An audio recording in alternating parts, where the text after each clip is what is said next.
Magandang araw mga lods. Ayan. Pasensya na at bihira tayong maka-vlog ngayon kasi busy tayo. Gaya nung sabi ko sa inyo na isang araw, medyo pukpukan yung ginagawa ko. Kaya siguro kahit man lang dalawa o isa, ayan, makakapag-vlog tayo. Pero pag natapos ko yan, tuloy-tuloy na naman tayo mga lods. Let it, bang, bang. Ayun mga lods, magandang araw. Anumang araw abutin sa inyo to, oras. Ayan. Balik tayo sa ating ibunan mga lods. Ayan. Pinapauna ko na humingi ako pasensya mga lods kasi hindi tayo masyadong nakakapag-upload gawa nga nung may mga ginagawa ako mga lods. Lamesa, ayan, mga syurak, patungkol sa mga cabinet mga lods. Ayan. Pero hindi naman tayo karpintero nila. Mahirap magyabang eh. Maling purihin tayo ng iba. Huwag lang yung sarili nating bibig. Sabi nga. Ayan, medyo rest ako ng konti dahil kaya nakakapag-vlog tayo mga lods. Kaya itong mga alaga natin medyo hindi naman napapabayaan. Medyo lang. Kasi pag medyo hindi tayo busy, talagang maya inaakit ko pa eh. Ngayon, pag pinakain ko ng umaga mga lods, ang balik ko sa kanila minsan, kakauwi ako, alas 11, alas 12. Yan, naakyatin ko, mag-iilaw ako, kinukuha ko yung mga yung tatukaan, para maiwasan natin Ngayon kita ko nga dahil kalat, hindi ko malinis lahat. Siguro walis-walis lang muna para kahit pa paano umano ng konti, umalwa. Kasi mga lods, talagang gabi na akong nakakauwi. Araw-araw yun.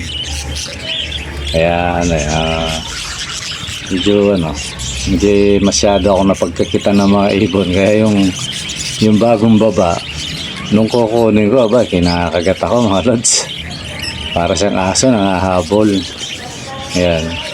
Yun yung epekto kasi mga lods. Yun yung epekto pag ang ibon hindi mo nahahawakan. Kasi ako, sinasanay ko yung mga lods na tayo kong hinahawakan. Kaya yung mga yun, mula kasi nung nabibisi tayo, hindi ko nahahawakan. Kaya para sa aso na pag kakagating ka. Ayan, kaya minsan magtataka kayo, bakit nakikita nyo yung sa akin maamo, ba't yung sa inyo hindi? Yung sikreto ron, lagi mong hawakan ng ibon. Pero siguruhin mo na malinis ang kamay mo, walang amoy sigarilyo o ano pa mang hinawakan mo para hindi makasama sa kanila. Kasi pag sinusubuan pa yan, may tendency kasi na hindi nasubuan yan pag nag-iba yung amoy.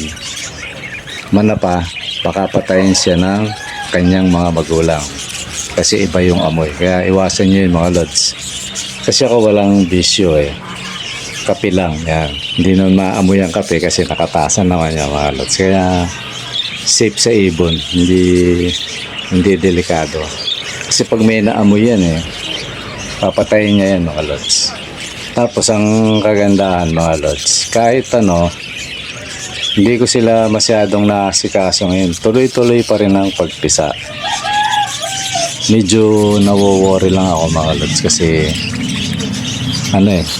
dahil nga open na open yung mga kulungan na aakit na mga bubwit. Ang inaano ko baka mamaya madali yung mga inakay natin. Tapos masingitan tayo dahil gabi na ako minsan nakakalimutan kong tanggalin yung mga patukaan. Masubuan sila ng tain ng daga kasi matakaw kasi ang parakeets mga lods, kahit kakainin yan.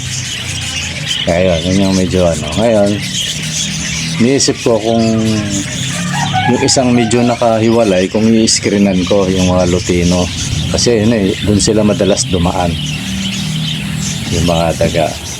Naglagay ako ng pandikit sa ibabaw kasi pagtungtong nila may natatrap naman, kaya lang nakita ko mga malilit na bukit. So Ibig sabihin, nakapagparami na yung mga daga. Kaya sabi ko kay Commander, bili ka ng lason. Para malipol tong mga to. Tapos siguro hindi ako maglalason sa loob ng ng yung malaking kulungan. Hindi. Sa labas ako maglalason para ang daga naman matakaw yan kahit saan yan. Kasi baka may makakain ng mga manok. Napakawalan ko lang yung sirama dyan sa para makagala sila. Tapos yung nahuhulog na pagkain ng ibon, kinakain din nila mga lods. Ayan. Tapos ang maganda lang pag may alaga kang manok mga lods, nakakasiguro ka walang ipis na gagala-gala sa sahig. Hahabulin ng manok yan mga lods. Ngayon sa mga hindi nakakaalam, yung ipis mga lods, kung may alaga kayong manok, pag maraming ipis sa inyo, pakain nyo. Malakas umitlog ang manok pag pinapakain ng ipis. Ayan, isang sikreto yan. Kung may mga manok ka, tapos may mga ipis, yan mo yan, pakain mo. Tanggal na ipis, dami pa itlog ng manok mo. Ayan. Pero wag sa parakits, kasi kalaban naman ng parakits yan ng mga ibon. Kaya ganun lang mga lods, ang natin, kahit napapabayaan, nag-iitlogan pa rin ang ating mga alaga. Tapos abangan nyo yung raffle. Siguro dahil hindi nabibisi ako, mukhang makabahaba tong gagawin ko na to. Paparapol ako siguro. Kaya lang problema ko dahil trabaho lang yun mga lods, walang money involved doon. Kaya yung problema ko kasi sabi ko bagay lang naman, bihira ako naman gawin to, siguro kaya to na paparapol ako na libre. Tapos yung gustong sumali sa ayun, sali kayo mga lods para at paano may pangkuha tayong pamasahe para sa mga ibon kung sino man ang manalo. Tapos ulitin ko mga lods, hindi the last man standing yun. Kung ano yung parapol ko, yun pa rin yun. Panoorin nyo. Walang yun mga lods, walang daya yun. Walang kasi pag may daya, walang nananalo dyan. Di ba May nananalo dyan, tsaka hindi ko kilala yung mga nananalo mga lods. Kung gusto nyo, i-chat nyo silang personal. Hindi ko kilala yung mga yan. Kaya may kagaya nga, sabi nga sa'yo, may nagdududa. Hindi po gusto mga lods. Gusto nyo pagka panalo, chat nyo. Lods, kilala ba? Research nyo. Hindi ko kilala yung mga yan. Nakilala ko lang sila dahil sa kakanood nila. Naging subscriber natin sila. Yun, dun lang yun. Hanggang dun lang. Hindi ko sila kilala. Yung iba, pumupunta rito. Hanggang dun lang ang pagkakilala ko sa kanila, mga lods. Kasi mamaya, iniisip nyo, pabor-pabor. Nako, hindi. Hindi natin yan, mga lods. Kaya ko sa inyo, baka pagdating ng araw, bukod sa libre na to, yung siguro naman, pag libre na, wala nang duda yun, mga lods, libre na, wala ka pang babayaran. Tsaka na yun, pag medyo maganda na yung laban natin, mga lods. Bukas na naman, nakataw na naman ako, kaya hindi naman tayo, totally, ang bakanting araw ko ngayon na totally, hindi man bakante yun kasi pinupuntahan pa rin ako Huwebes at saka Sabado o kaya Linggo kasi mas maaga akong maalis pag Sabado. Bago mananghali, wala na ako dyan, kaya huwag kayong magtatangkang pumunta ng Sabado. Yan. Siguro Huwebes baka pwede pa sa umaga. Yan. Tapos Linggo. Sa ngayon, ganun muna yung yung kung may gustong bumili, pupunta rito. Ayan. Huwebes ng umaga, siguro mga bandang alas 9 hanggang tanghali, nandyan pa ako. Tapos sa Linggo, pag Linggo naman, ayun, halos maghapon dito kasi talaga namang pahinga yun. Napakabihira lang na na umaalis akong Linggo, maliban na lang kung may pupuntahan ako. Ganun lang mga lods. Okay, ganito lang siguro mga lods yung natin. At least update natin yung mga ibon. Tapos yung mga gustong bumili, ganito, kagaya na yung nakausap ko, malayo. Kung willing kayo na pamasahihan yung ibon nyo, kasi nangihinayang ako mga lods eh. Bibili ng 3 pares, tapos ibibiyahe. Malayo yung lugar. Halos ganun yung, hindi naman halos ganun. Kalahati ng halaga ng ibon yun ang pamasahe.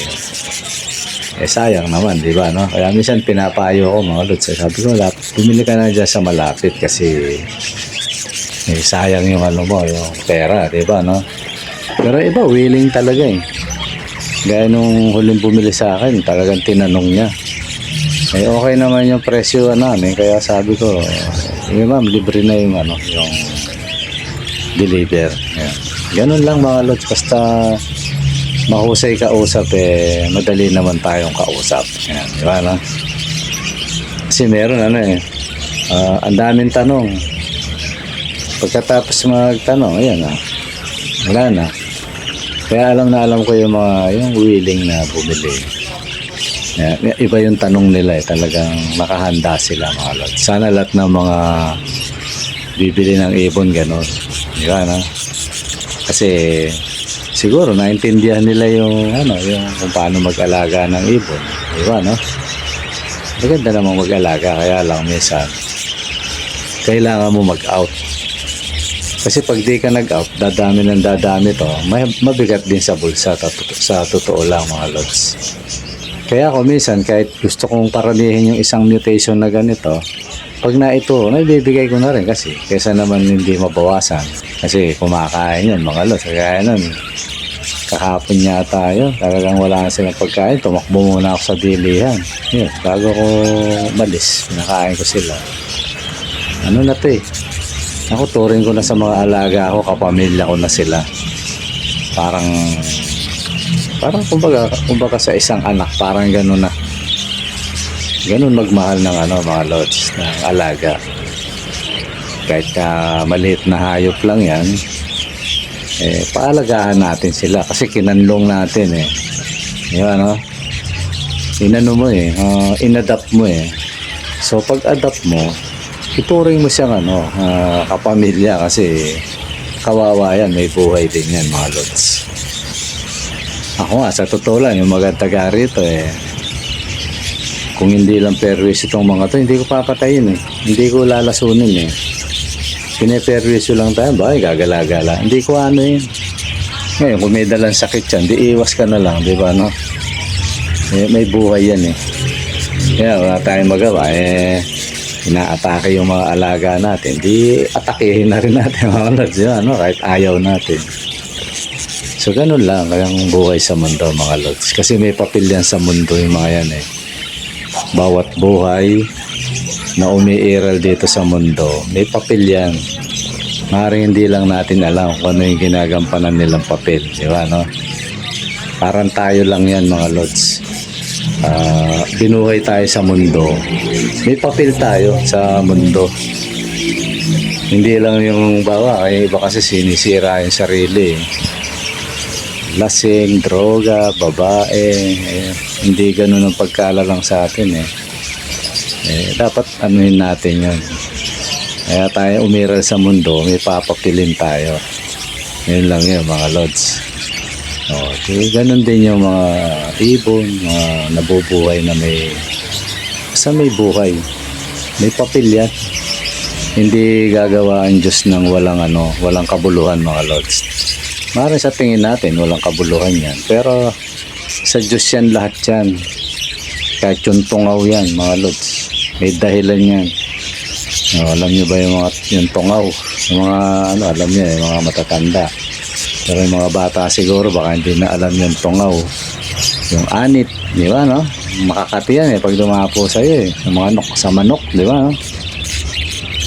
May dahilan yan mga lods, hindi lang natin alam.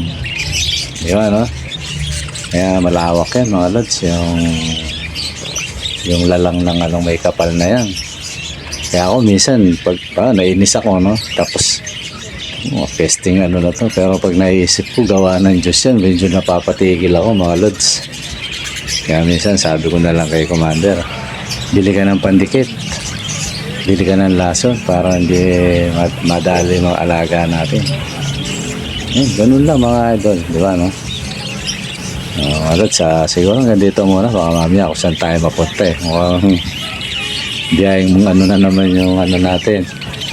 Biyaheng buwan na naman yung usapan natin. Mamaya malumagpas tayo sa ano. Okay mga lods, hanggang dito muna. At maraming salamat. Sana kahit medyo pasulpot-sulpot lang yung ano, ang ano nyo manood pa rin kayo mga lods. Kasi sigurado may matutunan kayo.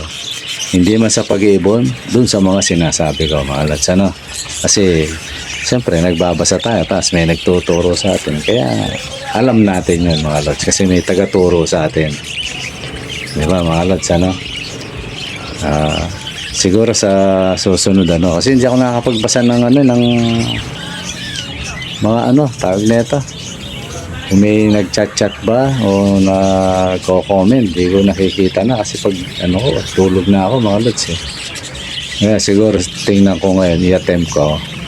Bagay kahit sa trabaho, minsan sumisilip ako pero ano unti-unti lang, hindi ko na lahat natitingnan. Okay mga lods, siguro ganito muna. At maraming salamat sa panonood. Bye-bye. At kung bago ka pa lang sa channel na to, Lods, sana pakipindot mo na yung subscribe. Pati yung notification bell. Pakishare mo na rin, Lods, para mayroon mang nanonood sa ibang platform makita nila mga Lods. Okay mga Lods, maraming salamat. Bye-bye.